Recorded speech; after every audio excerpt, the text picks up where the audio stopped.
October 2018, and I am looking at the media equipment that I have available at Keller School for this A-level course. So I'll be looking at many factors, obviously the cameras, the lenses, some of the things we can attach to them, lighting, etc, etc. So the camera that we use is the Canon 800D. It's a DSLR. It's known to be a really good, pretty mid-range for pricing, I suppose. Really all-round good camera. It's got multiple functions on it which make it really easy for first-time users to use, but it's also got the same features that professionals would want to use too. So that's the cameras that we use. We have many of them available. They're all exactly the same. There's three there attached with the three different lenses that we have available for us to use. So this one here, the huge one, is a 70 to 300 milliliter lens. Millimeter lens.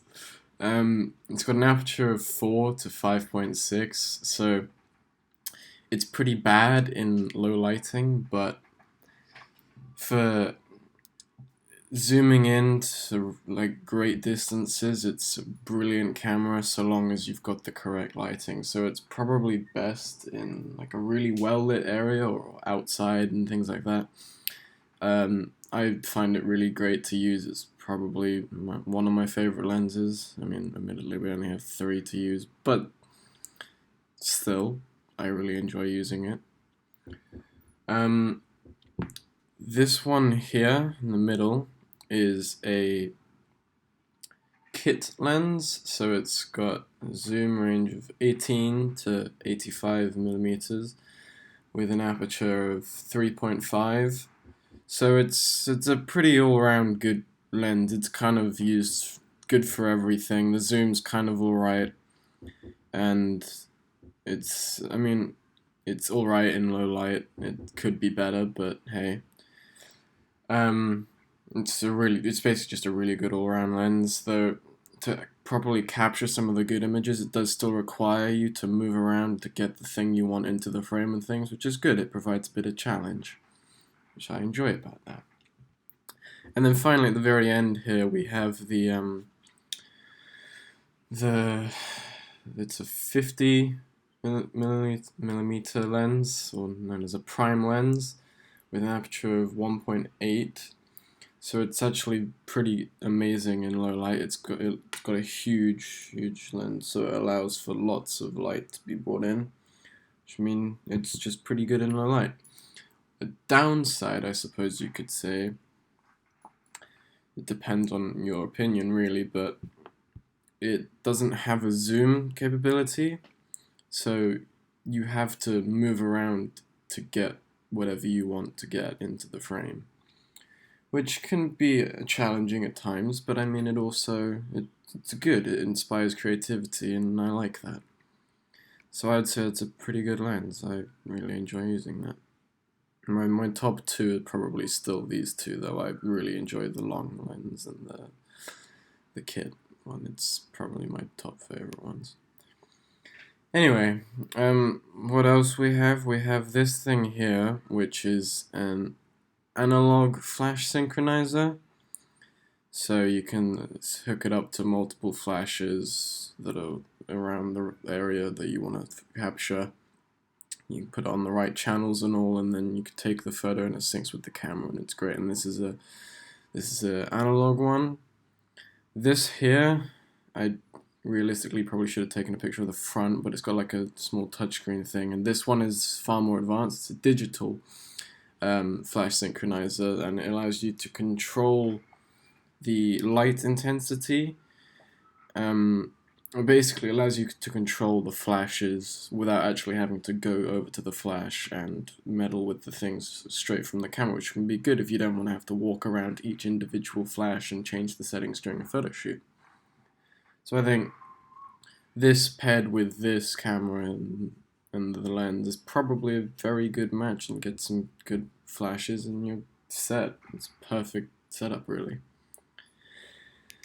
So moving on, this is showcasing some of the lighting we have. So we have these Godox D400, which are these really amazing, massive studio lights, basically, which have the Bowens mount with interchangeable attachments like this thing here, the globe diffuser, or an umbrella, or gel light attachments to change the color of the flash. It's you can do more or less anything you want with these. It's great. Portability, however, is a little difficult because they always have to have a power source, but then that's where this one comes in, the 8200, also by Godox. It's a common theme here, we quite like that brand. But this one is a portable flash, which is great because it's got all the same like attachments and things you can put in a flash, like a classic studio one. You can stick a globe, a diffuser, umbrella, whatever diffuser you would like. It's a collapsible one, and stick it on a tripod. This is the great thing. You can plug it into this thing here, which then allows you to plug in two of these studio lights flashes, which basically is the equivalent of plugging in one of these things. So you've basically got one of these on the go, which is brilliant. As I said, I've said globe diffuser, great. It diffuses the light in a cool way. This here is really bright. I tried, it's very bright. You can obviously change the light intensity and make it more dim if you like, but that's depending on what you're trying to do. But these are basically just portable flash panel lights. They've got batteries, or they can be permanently plugged in. You can stick them on tripods, angle them, hold them if you like, really. They're great. Brilliant piece of kit. Then we have these Aputure spotlights, which are they're little spotlights, basically. You can just add that little bit of pizzazz, I suppose. Wow, can't believe I used that word. But hey, it does that, so I mean it's pretty relevant, pizzazz, I guess. But it just adds a little bit more to the image, like a background glow, like a halo effect sort of thing. It's pretty groovy. Obviously here we have the gel light diffuser things. I mean, you put it on the front of the Bowens mount thing, so you can interchange the attachments and stuff, and you can change the colors to red, blue, yellow, whatever colors. You can mix and match them to make new colors and stuff. It's pretty cool. This here, don't remember the name off the top of my head, but it basically it's a grid, like a hex grid, and it concentrates the light in one direction. So if you really want to get like that spotlight sort of feel, this is the amount that you would use. It's very good for that. I've spoken about this. This is an umbrella diffuser, because it's literally an umbrella. It's pretty popular, very well known. Moving on, we have a collapsible diffuser. Yeah, it's just collapsible, great for portable photo shoots and things. Here we have like a pretty professional photo studio thing with multiple different rolls, so you can have black, green, blue, white. We've got all sorts of them at the Media Studies department, and it's pretty cool, very useful. I think we're planning to get smaller ones as well, so that we can bring them on the go, possibly, to find out, but pretty cool piece of kit. And then obviously we've got plenty of tripods of these size, studio ones, portable tiny little ones as well, but I just thought I'd just get this one because it kind of gives the gist. It's that. We've also got like sliders, and we've got gimbals which keep the camera steady.